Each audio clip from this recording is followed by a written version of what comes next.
శ్రీమాత్రే నమ. జై గురు దత్తాత్రేయ నమ. ఈ వీడియోలో మనం కన్యారాశి వారికి మార్చి 1వ తారీఖు నుంచి 31వ తారీఖు మధ్యలో జరగబోయే మాస ఫలితాలు పరిశీలిద్దాం.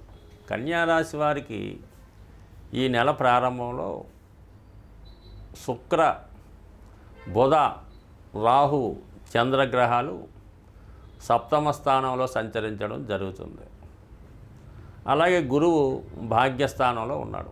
ఇది చాలా వరకు జాతకుడి యొక్క సమస్యల్ని తన యొక్క పూర్వపుణ్యం ద్వారా కానీ ఈ జన్మలో చేసుకున్నటువంటి అదృష్టం వల్ల ఒక దైవశక్తి మిమ్మల్ని కాపాడడం జరుగుతూ ఉంటుంది. అంటే మీరు తప్పు చేసినా మంచి చేసినా కూడా భాగ్యంలో ఉన్నటువంటి గురువు తన అకౌంట్ మెయింటైన్ చేస్తూ మీకు మంచి చేయాలా చెడు చేయాలా అన్నది నిర్ణయించడం జరుగుతూ ఉంటుంది. అంటే మీరు చేసే ప్రతి పనిని ఒక శక్తి అబ్జర్వ్ చేయడం జరుగుతూ ఉంటుంది.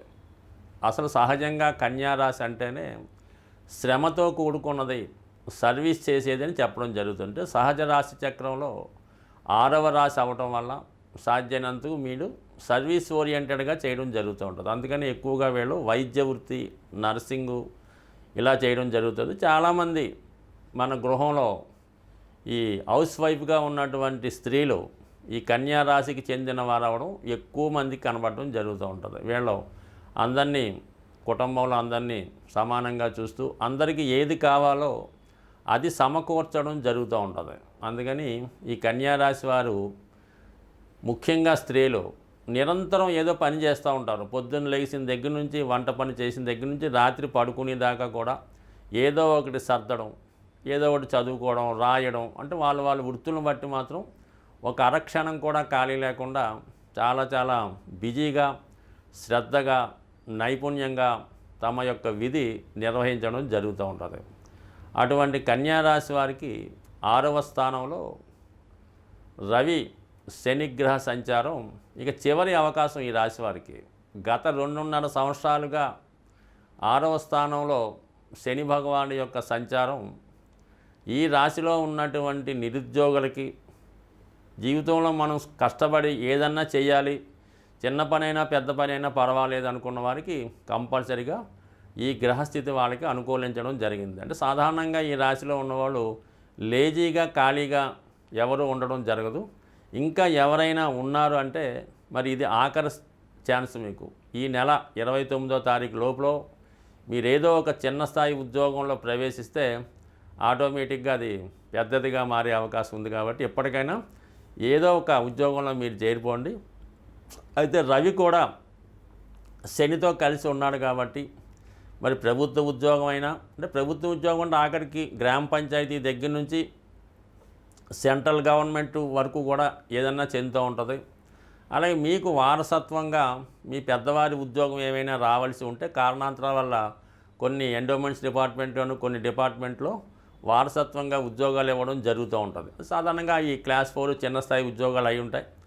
ఏదో కారణాంతరాల వల్ల మీ పెద్దవారు మీరు వాళ్ళకి ఏదో పదవీ విరమణ ఖచ్చితంగా చేయటం వల్ల కానీ మధ్యలో ఏదో ఇబ్బంది జరగడం వల్ల ఆ ఉద్యోగం కూడా ఈ సమయంలో మీకు రావచ్చు. ఎందుకంటే ప్రభుత్వ అవకాశం ఉన్న వాళ్ళకి ఈ విధంగా ఉద్యోగంలో ప్రవేశించడం మంచిది. ఎట్టి పరిస్థితుల్లో ఎస్పెషల్లీ ఈ కన్యారాశి వారు ఈ నెలాఖరులో, అంటే మార్చి నెలాఖరు లోపల ఉద్యోగంలో ప్రవేశించకపోతే దాని తర్వాత చాలా కష్టపడవలసి ఉంటుంది.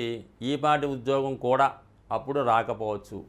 ముఖ్యంగా విదేశంలో ఉన్నటువంటి విద్యార్థులకి, నిరుద్యోగులకు కూడా మీ సమయంలో మీరు ప్రెస్టేజ్కి పోకుండా మీ అర్హతకు తగిన ఉద్యోగం అని కాకుండా వచ్చిన దాంట్లో చేరిపోతేనే మీరు స్థిరపడే అవకాశం ఉంటుంది. ఇక సప్తమ స్థానంలో రాహు ఎప్పుడూ కూడా భార్యాభర్తల మధ్య ఏదో విధంగా చిచ్చుపెట్టి వారిని విడదీసే ప్రయత్నం అన్నది జరుగుతూ ఉంటుంది. అంటే మీ అన్యోన్య దాపంత్యంలోకి ఎవరో ఒకరు ప్రవేశించి అది ఫ్రెండ్ రూపంలోనో, ఇంకొక ఆడపడుచు రూపంలోనో, అత్తగారి రూపంలోనో, తండ్రి రూపంలోనో ప్రవేశించి ఏదో ఒక విషబీజాన్ని నాటి ఈ బంధాన్ని విడగొట్టే ప్రయత్నం చేస్తూ ఉంటారు.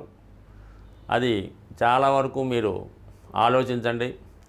ఏమాత్రం ఇతరుల చెప్పిన విషయాలు నమ్మకుండా వినకుండా మీకు మీరుగా నిర్ణయం తీసుకోవడం మంచిది.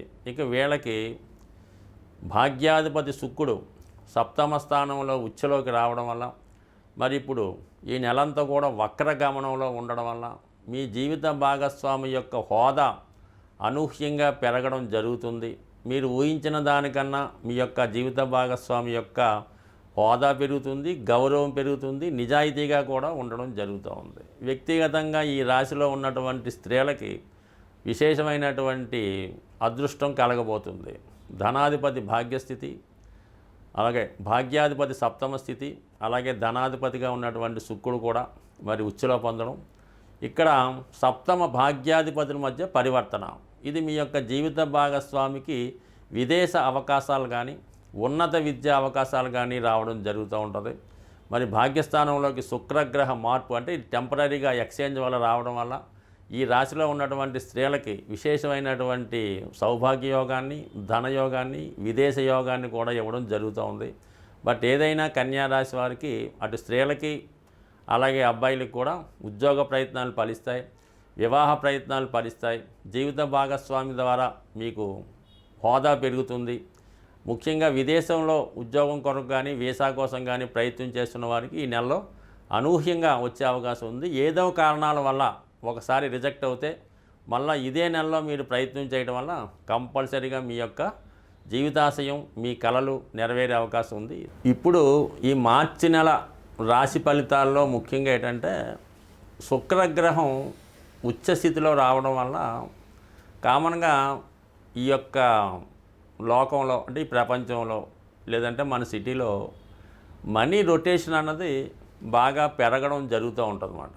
ఉచ్చులో ఉండడం వల్ల అంటే ఖరీదైనటువంటి సౌకర్యాల కోసం అందరూ తాపత్రయపడడం వల్ల మనీ రొటేషన్ పెరుగుతూ ఉంటుంది.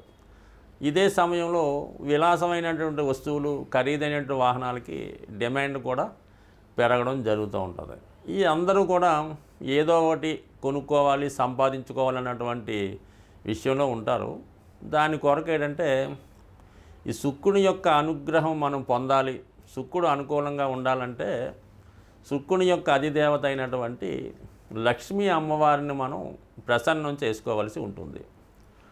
ఈ లక్ష్మీ అమ్మవారిని ప్రసన్నం చేసుకోవాలనుకుంటే మరి కొంతవరకు శుక్రవారం అంటే కొంత ప్రాంతాల్లో గురువారం కూడా అమ్మవారికి ఇష్టమైన రోజుగా చేయడం జరుగుతూ ఉంటుంది. బట్ ఓవరాల్గా శుక్రవారం అన్నది ఒక ముఖ్యమైన రోజుగా ఎన్నుకొని ఆ రోజు వరకు చాలా నియమంగా బ్రహ్మచర్యాన్ని పాటిస్తూ శుచిగా శుభ్రంగా ఉంటూ ఒక నిర్దిష్టమైనటువంటి సమయంలో కనకదార స్తోత్రం కానీ, లక్ష్మీ స్తోత్రం కానీ, శ్రీ సూక్తం కానీ పారాయణ చేయవలసి ఉంటుంది. అంటే పారాయణ చేయడం కూడా ఎలా ఉంటుందంటే మనం ఏదైతే చదువుతామో దాని అర్థం కూడా కొంతవరకు తెలుసుకొని చేయడం వలసి ఉంటుంది. అలాగే మీ గృహంలో ఒక ప్రశాంతంగా శుచిగా శుభ్రంగా ఉన్నటువంటి రూమ్ని ఎన్నుకొని లక్ష్మీ అమ్మవారి ఫోటో పెట్టుకొని ఎరుపు రంగు పూలతో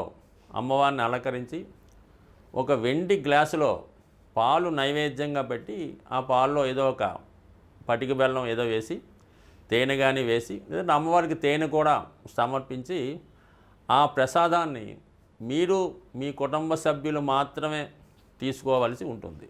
ఆ విధంగా తీసుకోవడం వల్ల చాలా వరకు ఆర్థిక పరంగా అంటే మీ గృహం రోజు రోజుకి మంచి ఇంప్రూవ్మెంట్ రావడం జరుగుతూ ఉంటుంది.